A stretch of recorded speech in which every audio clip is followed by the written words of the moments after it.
Charles Birchfield painting. He's the essential Midwestern artist. He's us. Look at that. And I bet you will say, yeah.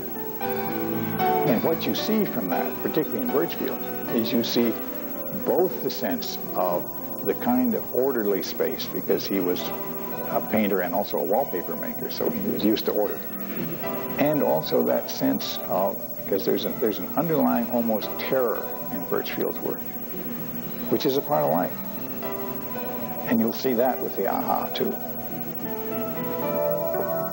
Hello, I'm Nancy Bruce. If you are already a patron of the arts, probably you're very familiar with these surroundings and with names like Charles Birchfield, Andrew Wyeth, Henri Matisse.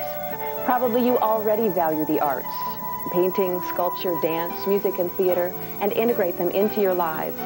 If you are already a patron of the arts, stay with us.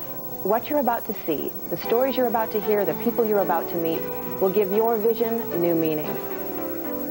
But for those of you who have not been exposed to art in a meaningful way yet, what you're about to see is extremely important, vitally important to you as individual human beings and as members of a larger society. How important is art to us as human beings?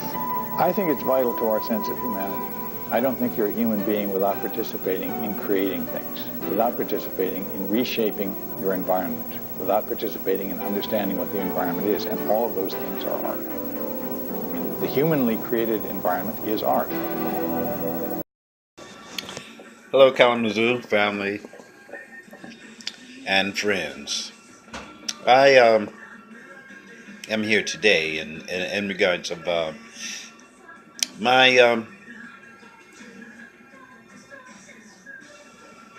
outlines that I've been passing out to a number of my friends, family and friends here in the Big K-Zoo. And the reason behind it, because I am seriously concerned about my brothers and sisters, that we no longer need to fear.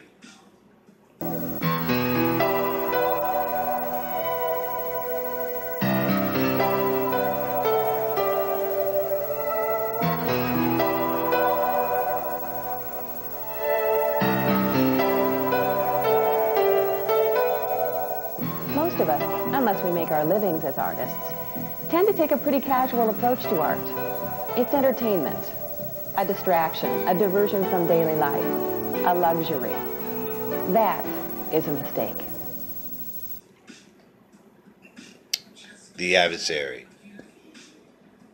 Beelzebub, Lucifer, Satan, and the devil with all his demonic demons is who I speak about, because they are real.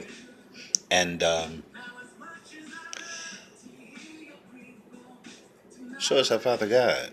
He's more realer than they are, because he's the creator of everything, of them, us, and everything that you see. The clothes on your back, these glasses I wear, everything. The cars you see, the dogs, the cats, everything. Because it was this blessing that gave man the ideal to create the cars, the clothes, and everything else. So actually, it's his knowledge in which that has developed this world as what it is today. And I'm speaking about a lot of things on the man-made purgatory, okay? I think any society does this. You go through a period of development and struggle, and when you reach your goals, you begin to relax. And what we forget is that when we relax and we pass on to our children the idea now is the time to relax, we don't give them goals to strive for. But to me, the question is, can we get back to and accept the idea that the only life that's worth living is one in which you're striving for something? Are you saying that art facilitates survival? Oh, yes, of course. Sure, it's part of survival. Particularly under the most trying circumstances, art comes out. And the man-made purgatory is how man has created this system in which that keeps individuals from moving forward, moving backward, moving up, or moving down. Keeping individuals from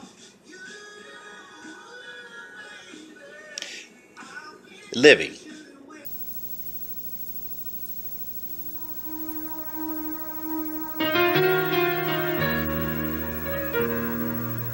Trying certainly describes the circumstances that prevailed in the life of artist David Dixon several years ago when he found himself seeking help at Kalamazoo's overnight shelter for the homeless. At that time, I was trying to get in recovery because I was in the shelter. I had decided that I wanted to do something about my life, that I wanted to, I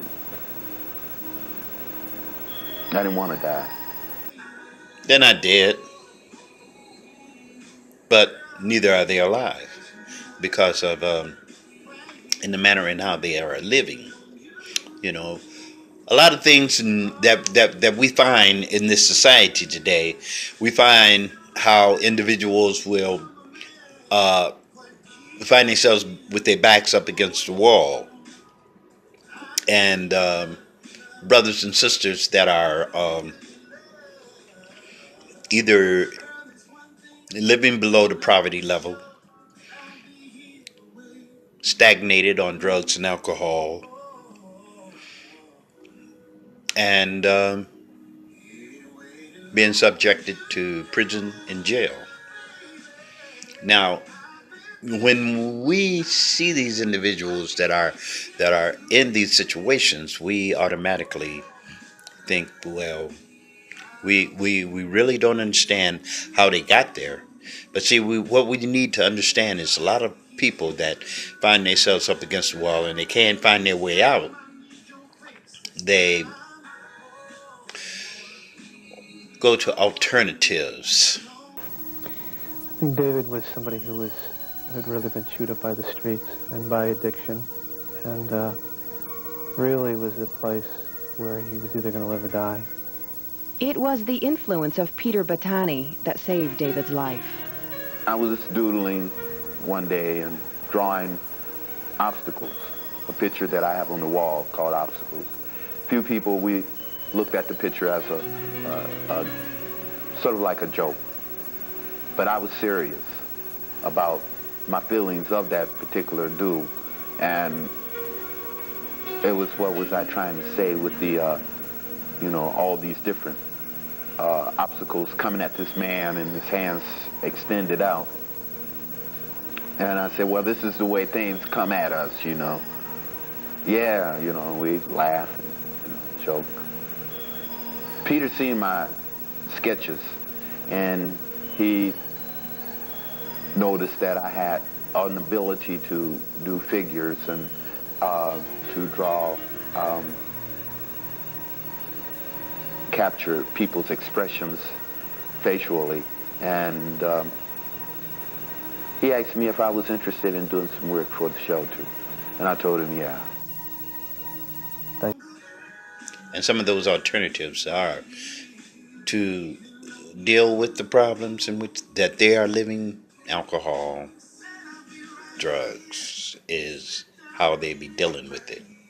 And then from there, jail and prison. So this creates that man-made purgatory. And the reason why I call it man-made purgatory, because it's a man-made system. The man-made system is what creates the man-made situation in which that manipulates an individual's mind. And when they cannot see their way any other way, they result. I saw something that he was trying to express about his experience, and I really saw him trying to struggle to get out from under what was oppressing him, really. And I remember that, and that was really the thing, that. And I went to him and I said, I really think, you need to to do this more, and would you like to do a larger painting for us at the shelter? And that's really kind of what started it. What got started is nothing short of miraculous. David Dixon began to paint. His messages were dramatic, inspirational. So much so that in 1991, he received a $2,000 grant to fund his artistic efforts, part of a Kalamazoo Arts Council outreach program designed to reach into the heart of our community and revitalize the undiscovered talent coursing through it. From the shell of a human being, admittedly addicted to cocaine and alcohol, who had spent time in prison for shoplifting and stealing, emerged a man of dignity and integrity and immense talent.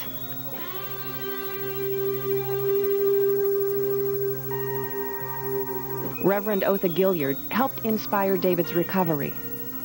What role do you think his artistic expression plays in his recovery process? I think it's central to his recovery process. He's an artist, and that's central to him. To crime. And so when the government starts to tell us that they are going to think that what I want you to do is come up with some designs. Also central to him is David's desire to give to others the same kindness that was extended to him. Every Friday, David spends his afternoons showing the children at Lincoln International School how to find their own talents, an outreach effort also coordinated by Kalamazoo County. All right, I'm going to set an example on Antoine's paper right here, okay? How you can do it, all right?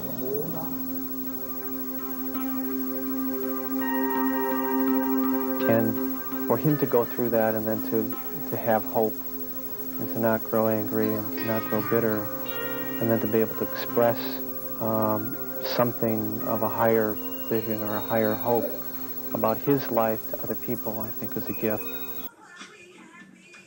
a lot of these government programs that are assisting citizens in the United States are not called for, and that what they need to do is get a job. And then we have individuals that never suffered before saying, that's what it is. That's all it is. They don't want to get out and get their own job and earn their own living. Well, actually what it is the reason why they can't get out and earn their own living is because the gatekeeper won't let them in. Facing the reflections of the images in my road and time, seeing all my ins and outs to love and peace of mind. I know my key is just up ahead to whereupon I'll find my home in which I'll make my bed. But until I finally make it there, my collective thoughts are just a prayer. Pieces of dreams of how it was, how it is, and how it will be. If I have control up over my heart, then I have control over me. If I can sustain control of love, then I will sustain my destiny. And we all know who the gatekeepers are. They are the people that refuse to give an individual an opportunity to be able to move forward, because that is the way the society has programmed the minds of the individuals in this world today. So let's talk about the gatekeepers and who they are. I call the gatekeepers Beelzebub, Lucifer, Satan, and the devil with all of his demonic demons. Along the way, is when you find the key. Just because you may have a key to something doesn't necessarily mean that you're in the door. Do you have the key? I feel that I've found the key. I found my answer. And my answer is God. And has the door been unlocked yet? I'm moving in that direction. So, think about that one, people. Think about that one and then run with it. Because, ladies and gentlemen, this is the United States of America. Thank you. This is King David D. signing out and over.